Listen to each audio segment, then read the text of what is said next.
In a recent interview, Eric Kripke said it was never the plan to have Marie Moreau kill Homelander in The Boys Season 5. She's a 19-year-old kid, he said. She does not know how to wield any of it in any sort of responsible, controlled way. The fact that she's super powerful, which she is, does not mean she's automatically ready for every single conflict, much less one as big as Homelander.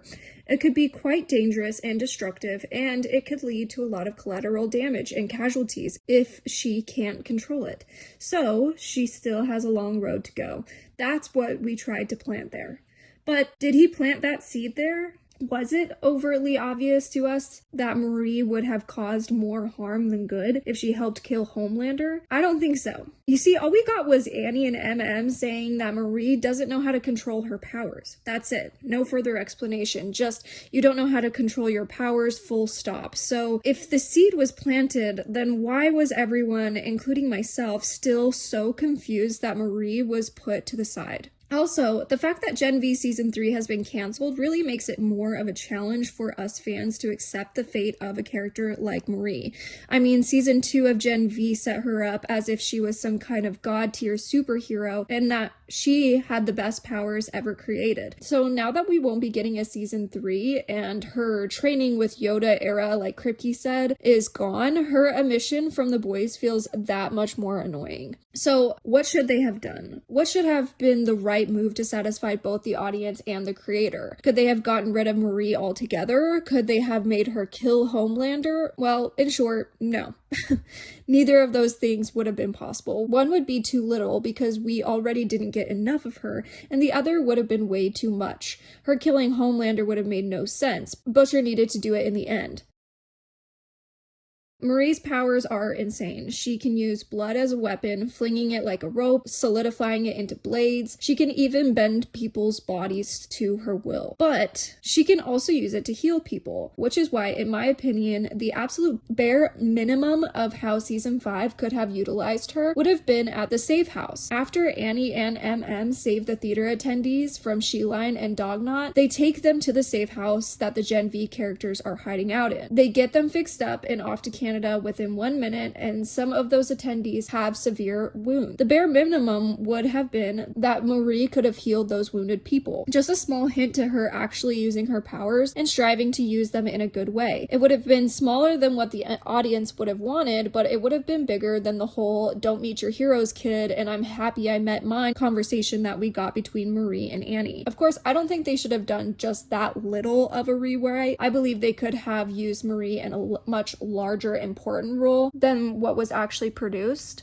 Something that truly planted a seed and allowed the audience to see it grow. But before I get there, I want to steal a small storyline from a different franchise, specifically Wanda's storyline from MCU's Captain America Civil War. Wanda, also known as the Scarlet Witch, was thrusted into the Avengers after her participation in the battle with Ultron in Sokovia. Her powers were cool and they were viewed as exponentially the most powerful. Pretty much every single character that she interacted with saw her as very powerful. She made Hulk go on a rampage, for Christ's sakes. That being said, they trusted her with being capable of fighting alongside them throughout the other 5 or so movies, and in the beginning it was rocky. So rocky that they tried to sideline her as a key player because she was not able to control her powers. She was just a kid. In Captain America Civil War, we see this exact thing play out. She helps fight, then she accidentally kills hundreds of people because she lost control of her powers. But did we, the audience, feel snubbed?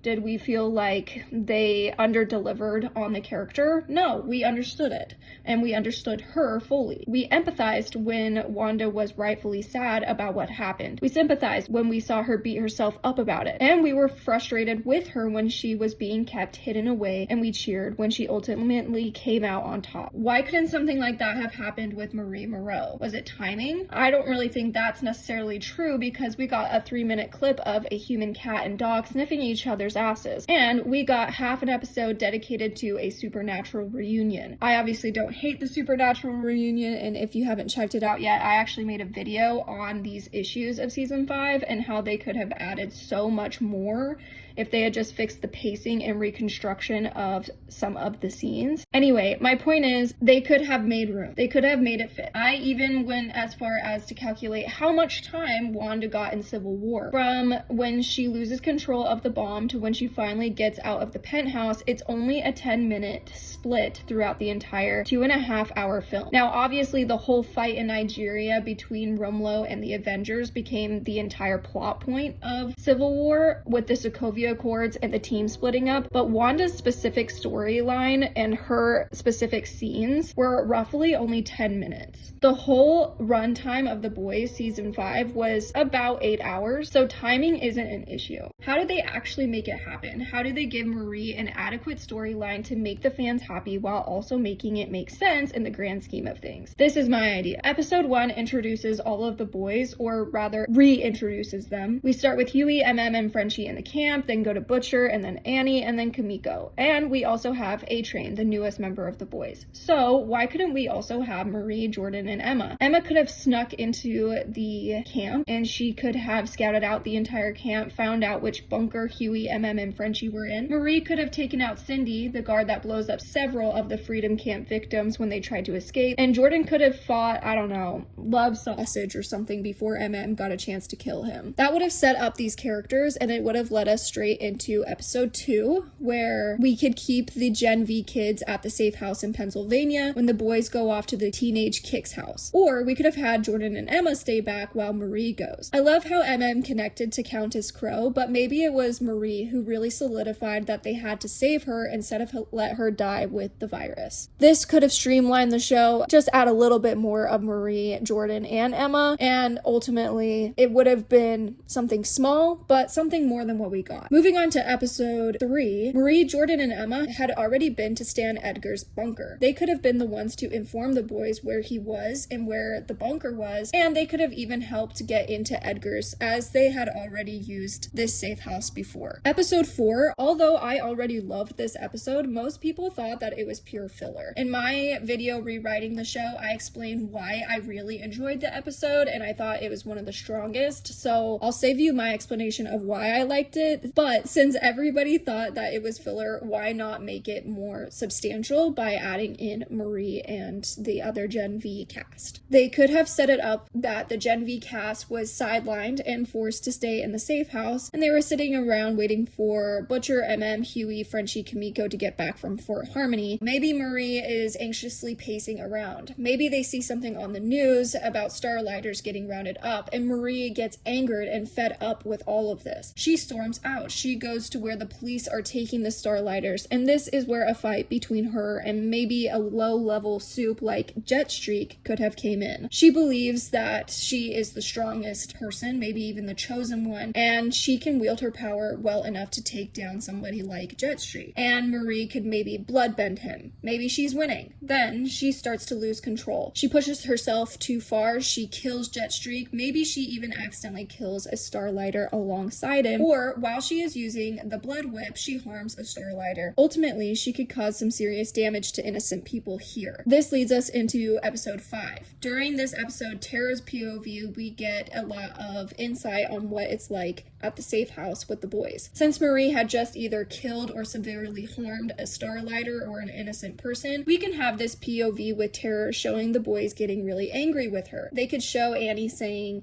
the same lines that she does in the original show about Marie not knowing how to use her powers. They can even make it so that Annie is so angry that she sidelines Marie for the rest of the season. Marie can also be so distraught about what she did that she willingly goes as well. She doesn't have to put up a fight. She can simply nod her head, accept that what she did was bad, and leave to the cabin with Jordan and Emma. This leads us straight into the episode 8, where we get the exact conversation between Starlight and Marie that we had in the original season. Annie and Marie could have the whole don't meet your heroes shtick that we got, and Annie can explain that when you don't know how to control your powers, you are really no help to others. Annie can even share how she had a power block talk in the previous season and explain how helpless she felt. And sure, she never actually hurt somebody like Marie did, but she wasn't able to save anybody either. Until Marie could finally understand how to control her powers, she is better left to help in other ways,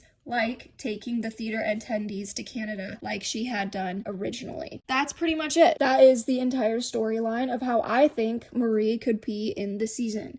I know I didn't really focus on Jordan and Emma all that much, but those two aren't nearly as powerful as Marie and weren't set up as being like a chosen one type character like Marie was.